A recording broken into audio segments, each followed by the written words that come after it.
Today in our 2011 Nissan Altima, we'll be looking at our best hitch options. We have two hitches that we're looking at here today. They are both Class 1 hitches. On the top, we have a Curt, part number C11352. On the bottom, we have a Draw-Tite, part number 24796.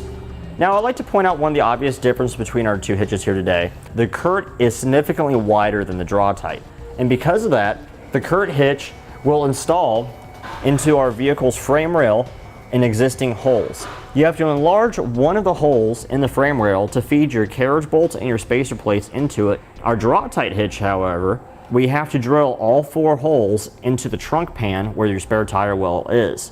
So even though we have to drill a couple holes to install the Draw-Tite hitch, it's not a big deal. All you need to do is run a bead of silicone around it to prevent any harm from happening to anything that you have stored in your trunk.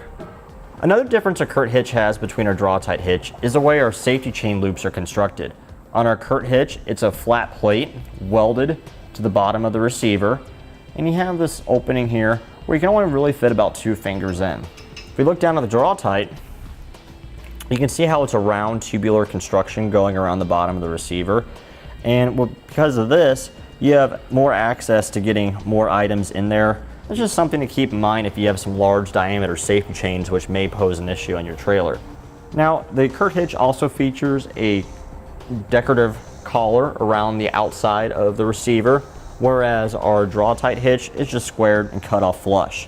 One final difference that our Curt hitch has over the Draw-Tite is if we're using the Curt hitch for a non-trailer application, such as using it for a bike rack or a cargo carrier, Curt does require the use of a stabilization strap to help support the load.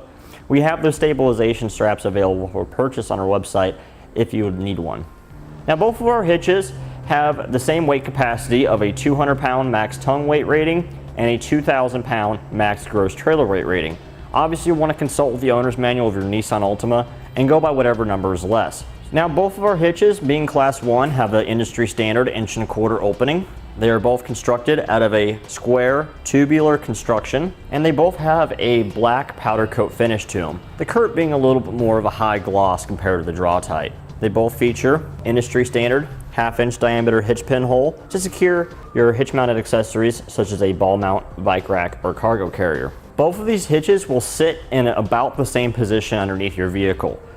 Your 1/2 inch diameter hitch pinhole on both of these hitches is about 6.5 inches from the center of it to the rearmost point on the back bumper. And to the top of the 1.25 inch Class 1 opening on these hitches, you're looking at about 10 3/4 on the Draw-Tite and about 10 inches on the Curt at the top. Now, most of your hitch mounted accessories will work just fine in either one of these receivers because they're both in about the same position. Now, if we look over our Altima that we have in here today, we have the Draw-Tite hitch currently installed on it. As you can see, it hangs down below our rear fascia, nice and flush with this decorative pan underneath our bumper cover here. It's really easy to hook up all of our accessories. It's not too close to the rear bumper cover here that it's going to make it difficult to hook in your safety chains or get your hitch pin in place. You have plenty of clearance for that, but it's not hanging down so low that you have to worry about bottoming out.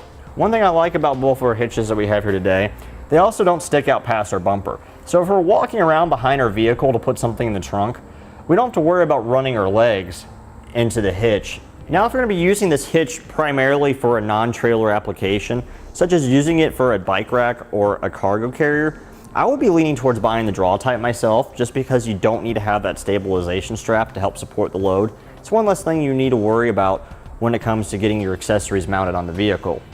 In summary, our hitches will be the same in regards to weight capacity, clearance, and towing. Since the Draw-Tite doesn't need a stabilization strap, it has a slight advantage over the Curt. However, the Curt is going to be a bit easier to install. We hope this helps you with your hitch purchasing decision. And that completes our look at the best hitch options for the Nissan Altima. Click the link below to shop, learn more, or visit us at etrailer.com.